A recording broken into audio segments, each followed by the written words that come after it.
Man, so the past week has been absolutely crazy. My grandma died, my grandpa left. We ended up excommunicating my aunt and all those who associated with her. My mom's grieving, and I'm not doing too well myself. And through all that bullshit, we've been dealing with these sick ass cats, dude. Now, let me explain. So, basically, before this is like right before I found out my grandma died. We ended up, or I came home from work. Alright.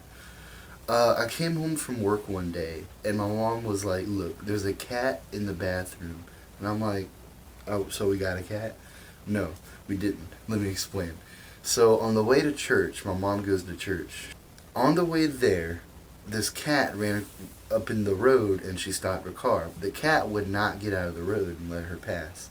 So my mom opens the door and says something along the lines of, "Move, kitty," or something like that. But the cat runs up to my mom and gets in the car and, the cat chooses my mom, basically. But this cat is like a skinny, balding, like clearly starving, sick little cat. So we bring it in the house, and it's like shitting everywhere. It is shitting everywhere. And it's like, runny mud puddle shits. On top of that, it's dying. It's like it's got gunk on its eyes and nose. It's sneezing, coughing, and pissing and shitting and crying everywhere. And like I said, it's skin and bones, basically. So we feed it and we bathe it, and we try to see if he'll get better. You know what I mean? He'll come, to whatever. We don't have time to deal with this. We don't have the money to take it to the vet like it probably needs to, and we don't have the time or the will to take care of this cat who's obviously sick and needs to be trained to be a house cat, to use the litter box and to scratch the scratching post and stuff like that. And we went through that already with our cat Sammy that we had just maybe a year ago at this point. But when he died, it kind of made us not want to get another cat because he was our cat and he died. And it's just, so we ended up surrendering this cat to the shelter, basically. And the shelter were real assholes about it. We didn't want to keep this cat that keeps shitting everywhere and is clearly dying from something, and we don't want it to deal with that. We want to see if they can help it, and if they can't help it, let them deal with it however they think they can deal with it, because it's just a bad time for us. And then also, I just want to make a side note. While we were at the shelter, this lady got to cut in front of us in line because she made an appointment. She was very adamant about how, I made an appointment. I've been trying to surrender these dogs for 3 months. And it's not like they're dogs that she found. They were her dogs. So for 3 months, she's had these dogs that she's just been trying to get rid of. I think it's kind of fucked up. Why? Why are you trying to get rid of them? Obviously it wasn't some urgent, we had to move to a place where they won't allow dogs or some shit like that. And even if it was, that wouldn't make sense. Give it to a family friend or family member or, something, somewhere where you could, trust that the dog gets a safe home, but whatever. So, she goes in front of us, and then finally we get called in, and they take our information down. They need to have a copy of our license and a written agreement that we're not lying about where we found the cat and why we're giving the cat up. What the fuck? Why are we being interrogated on this cat? You know what I mean? Seriously, they brought us into this room where there's a computer desk, and the person is at the computer desk, and they walk up to us with papers to sign, and they're can you tell me the exact location you found the cat and what time, when, how long have you had it? So it's not your cat, all right, Batman, you want me to tell you where they are? Where are they? I don't know. Anyways, we finally get rid of this cat. I don't know what happened to it. I don't know if they found out that there's something seriously wrong with it or if they helped it. I'm not entirely sure. But basically, right after that is when I got the call that my grandma had died. So all that kind of just completely ruined the rest of the week.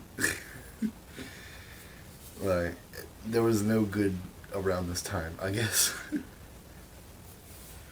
So right after the funeral, I come home from work again because I stay out of work pretty much like from Monday to Thursday. Like Monday was the day I found out. Thursday was the funeral. Friday I need to go back to work because I get paid Saturday and I ain't gonna get dick this week. So I go back to work, and when I get home Friday, like Friday night, the night after the funeral, my mom says, "Hey, a friend of ours is bringing their cat." So basically, we're dealing with another cat, and this cat is basically has the same problems as the first one, but like we weren't ready for that. So let me explain. So my mom agrees to take this cat because the story behind it is, so there's a family friend who's not our friend anymore, but her daughter still calls my mom, I guess, and she calls her and is like, basically explains the story I'm about to explain to you. So she went off to college and left her cat with her family, trusting her family to take care of the cat. She comes back home from college just for like a temporary thing, right? She comes home, the cat has been thrown outside. It's like it has matted fur and like patches in its fur. It's skinny and starving. Its foot got blown up or by a fucking firecracker or something. Like it's got like scars and burn wounds on its foot. It smells like shit and piss. It's, you know, like I said, its fur is all matted, especially around its asshole and tail. It's not fixed, and it's a grown male cat. And all of this information that I just told you is unknown to us, except for the part where she went to college, came back, and didn't like how the family handled the cat. So she gave the cat to us just to have temporarily until she gets her own shit together and she could just take the cat and live her own happy life. So she brings this cat with us, and it is terrified. It kind of just hides in the bathroom for like a day. And, you know, we have a litter box and food and all that. Like, you know, we've been through this whole shit before. So, you know, we have it all ready for him. Everything's fine. Because we're just like, oh, he's got matted fur. We'll hook him up. You know, we cut the mats out and we give him a bath. And, you know, for like a day, he's a real sweet kitty. He just wants, you know, some loving and to explore. But because he was never fixed, he starts spraying. That's bad. We had to get rid of a chair, and we had to clean the rugs in the bathroom, and we had to like clean the couch up a little bit. Like it got bad. All right, this cat it's not the cat's fault, but you know, this should have been taken care of, and we didn't know that the cat wasn't fixed, and we didn't know the extent to the problems with the cat. And the cat itself just stinks. We've tried to wash this cat 3 or 4 times, and we can't get the smell of piss. Not cat piss, but it almost smells like human piss. I don't know how to explain it other than that. He smells like human piss and fucking dumpster juice. And it finally just gets to the point where we're like, look, you need to take back this cat because we can't take him to go get him fixed. We don't have the money for that. We just went through a funeral.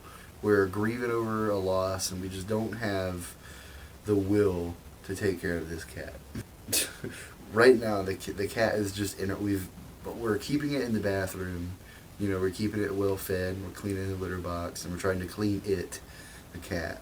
He's got like a little box with a blanket to lay in, and the scratching post is in there and everything. Like we're trying to keep this cat happy. We're going in there frequently to love on it and socialize with it, so that way it don't get too sad being locked in the bathroom, because we can't let it anywhere else in the house, especially without supervision.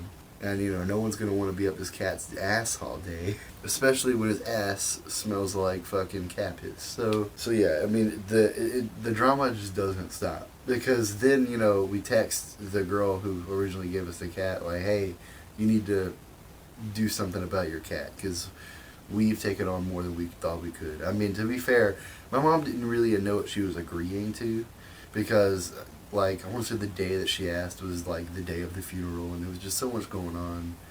And yeah, I love cats, but man, I don't want to deal with any more like sick, dying, shitting and pissing, spraying cats. I just can't deal with that shit. So, next time if I get a cat, it's gonna be healthy.